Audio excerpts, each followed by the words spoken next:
blessed? Are you grateful? Just feel those blessings and feel that gratitude.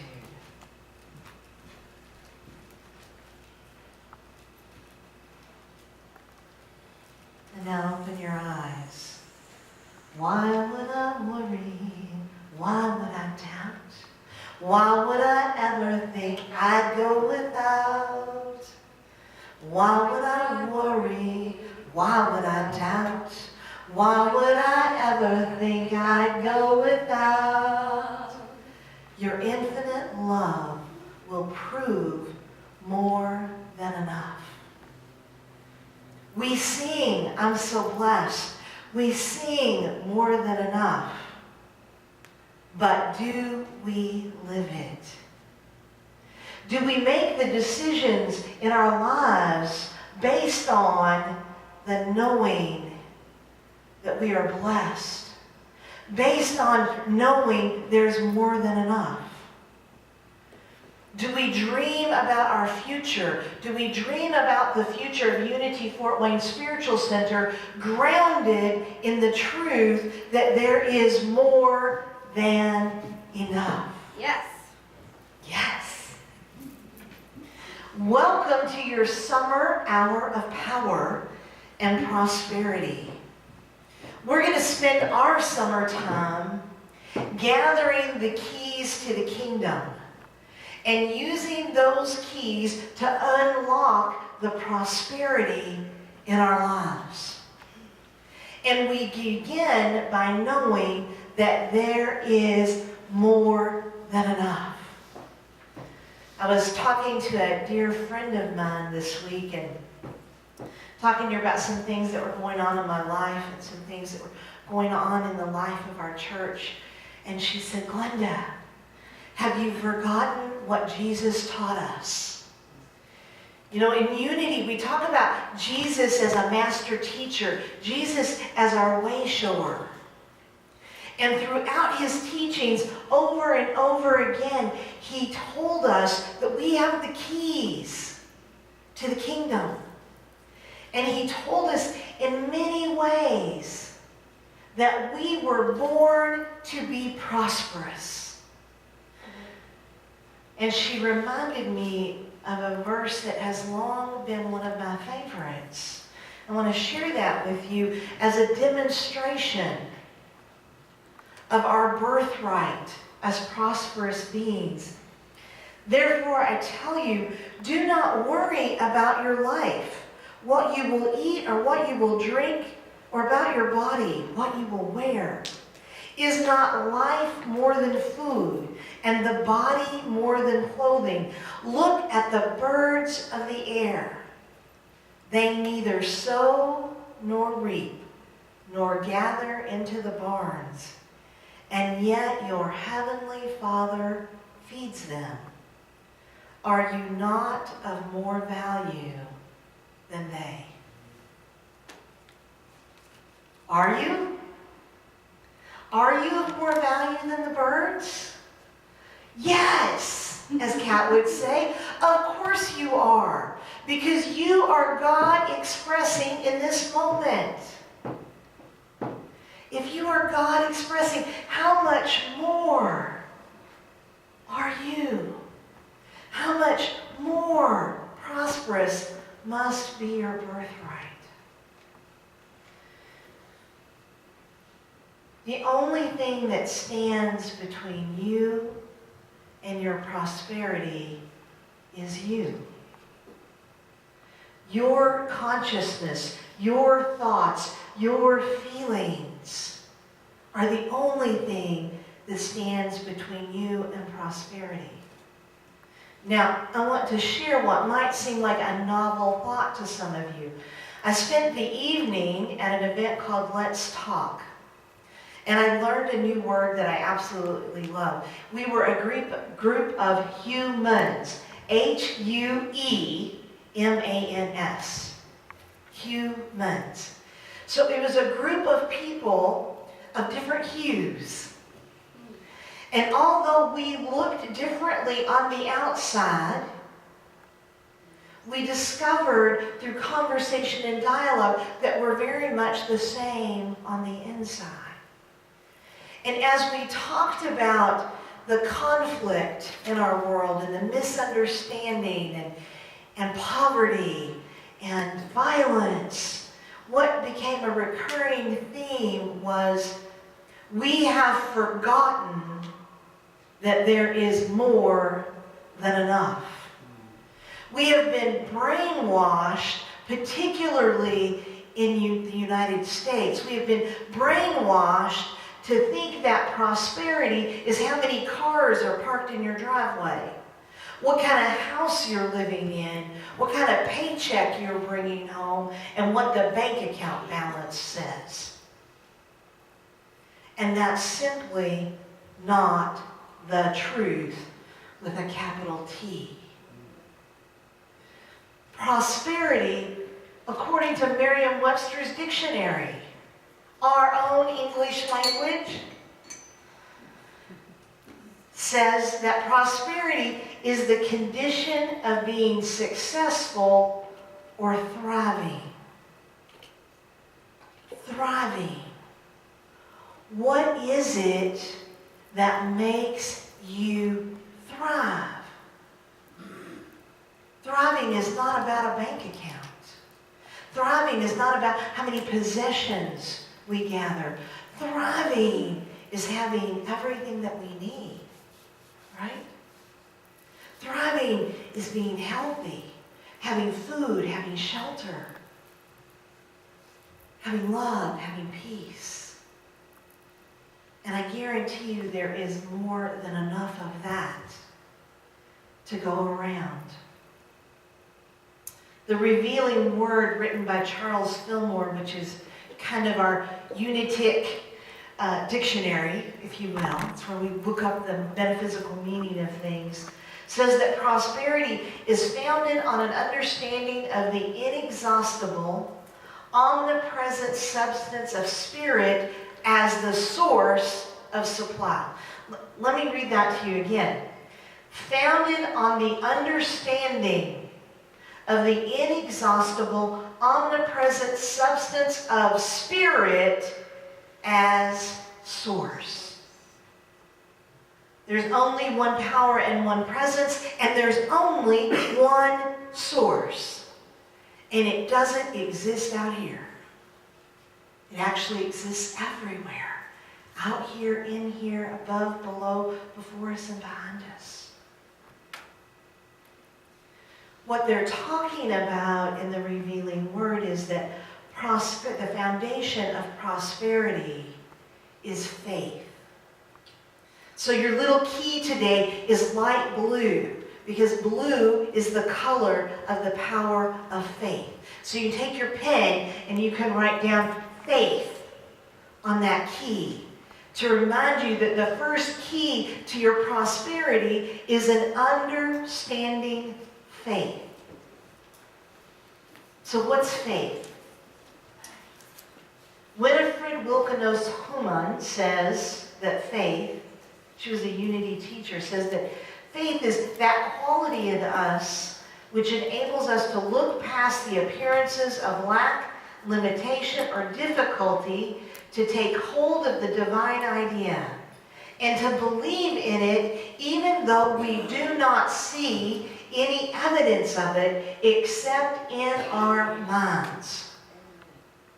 Through faith, we know with an inner knowing the truth that has not yet been expressed in our manifest world.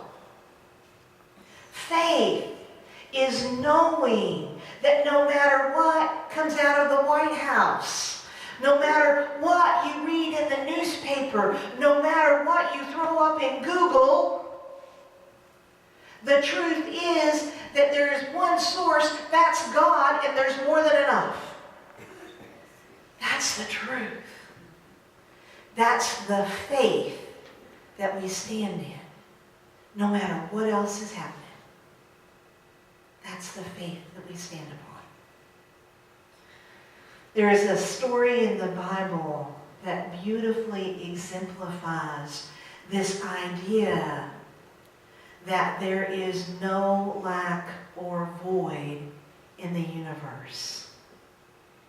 That God in its allness, that God is all, and that all is plentiful, and that all is unlimited, and we tap into that with our faith. It's the story of a widow who only has a jar of oil, and her interaction with a prophet named Elisha.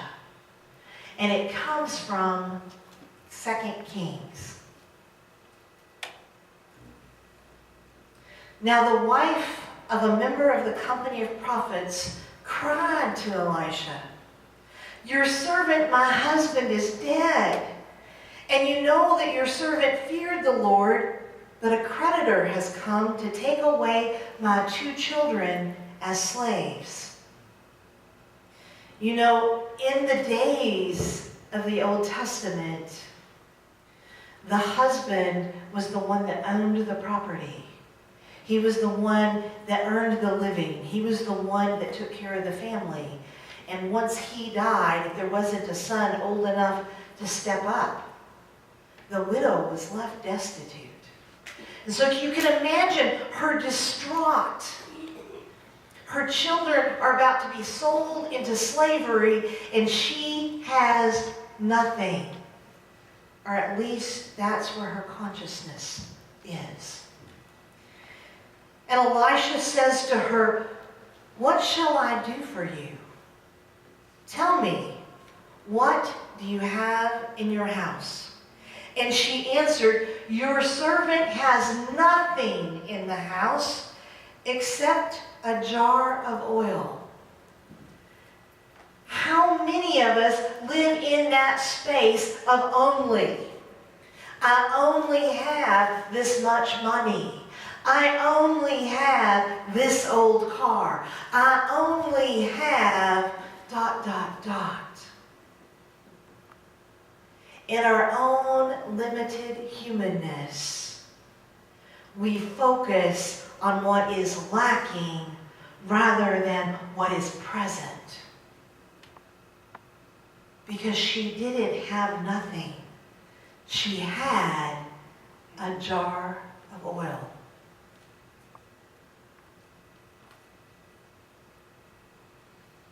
He said to her, "Go outside, borrow vessels from all your neighbors.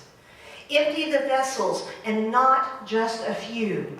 Then go in and shut the door behind you and your children, and start pouring oil into these vessels. When each is full, set it aside." And so she left Elisha. And she went home, and I'm sure her children thought she'd lost her mind when she said, "Go over to John's, and go over to the Smiths, and go down to the Joneses, and ask them for anything they got empty, and bring it back to the house." And they gathered up all the vessels, and they closed the door.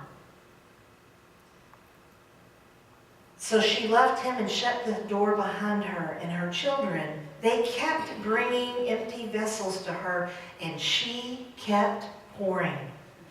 When the vessels were full, she said to her son, "Bring me another vessel." But he said to her, "There are no more." Then the oil stopped flowing. She came and told the man of God, and he said, "Go, sell the oil and pay your debts, and you and your children can live on the rest." This story is our story. You see, first he asks her, "What is in your house?" Metaphysically, where are you in consciousness? Are you focused on nothing? Or are you focused on what you have? Where are you in consciousness? Remember, I said the only thing that stands between us and prosperity is between our ears. Our thoughts, our emotions, our level of consciousness. The oil As our children described to us this morning, oil is very valuable, was very valuable back in those days. Oil was at the base of bread. That's how they made their bread. It was the base of most of their dishes. They would take the oil and they would mix it with herbs and they would use it as medicine. They would sell it on the international market and it would be used to create expensive perfumes. And in the temple, it was used in holy ceremonies to anoint people with the power of God. And in their homes, it brought light unto the darkness. Oil is about that substance that we always have access to. It is the substance that fuels our consciousness. It is the substance that lights our path. It is the godness of us that is inexhaustible and changeless. And you notice that when the sun said, "There's no more," the flow stopped. I'm not kidding you. It is not easy to stay in this place of there's more than enough when you've got an electric bill that's as much as your mortgage payment and you're looking at your bank balance. It's hard. It is not an easy thing to trick our mind to remember who it is. It's not an easy thing when we're faced with difficult decisions. It's not an easy thing when we know our building needs lots of repairs. To go, there's more than enough, there's more than enough. And yet, it's the truth. It's the truth. And every time we focus on what's outside of us, we look at the gas pump and go, God, I can't believe how high gas is. You know, or we hear that there's going to be a war in South Korea, or we find out that, Social Security's being cut, or whatever. The minute we focus on that, we cut ourselves off. We turn off the faucet. We kink up the hose. We stop the flow because we have moved our faith. We have moved our faith into fear. And we begin to have faith in what's out here instead of faith in what's in here. Faith opens the flow again and keeps us in alignment. What Alicia taught this woman was that when you have faith, there is always more than enough. That God is our source. If that's one thing that prosperity teachings have taught me, it's that I am not my source. Unity Fort Wayne Spiritual Center, not my source. My spouse, not my source. Your job, the government, your family, not your source. We are not the source of Unity Fort Wayne Spiritual Center. God is. There is only one source of our prosperity, of our abundance, of our love, of our joy, and it's God. It's source. And when we remember that, why would I worry? Why would I doubt? Why would I ever think I'd go without? I was thinking about that this morning driving in. I was singing that song in my head, and there was a story I told once at a retreat. We were talking about prosperity, and Martha Creek, who's coming to see us, asked our group, so how many of you have ever gone without? And my hand shot right up. I've gone without. And she says, really? You've gone without. And I said, I have. And she said, all right, tell me the story. And I said, there was a time in my life when I had 2 small children, and I had just started a new job, so I didn't have any money. And I just traveled from Germany. I had no money. She said, you had no money? None. I had spent it on an apartment. We were sleeping in sleeping bags because our furniture hadn't come from overseas. And she said, so how did you go without? Like, you had an apartment, you had sleeping bags. I said, we didn't have any food. And so there were 2 or 3 days that I didn't eat so that my children could eat. And I said, and finally, in a moment of desperation, I actually went to the grocery store and stole groceries. Brought them back. Beans and milk, powdered milk. So that my kids would, and hot dogs, so my kids would have something to eat. And she said, but you're here. Yeah. You didn't die of starvation. No. She said, apparently you found sustenance somewhere. And I went, oh, yeah. She said, so what's the real story? The real story is I've never gone without. That's the truth. So what is the truth? So the story is that you went without food for 3 days to feed your children, but yet you're here. So apparently you didn't starve. No, I guess I didn't. And she says, so what is the truth? The truth is I've never gone without. I've never gone without. That shifted something in me. Never gone without. There is always more than enough. Even when we don't know it. You know, that was early in my days when I still thought God was the enemy. And yet I was cared for. And yet I was cared for. Unity minister Eric Butterworth states in Spiritual Economics that God is not a dispenser of divine substance. So he's not like Pez. If you open the head up, here's your source, right? So sometimes you get a red one, sometimes you get a green one, sometimes you get nothing.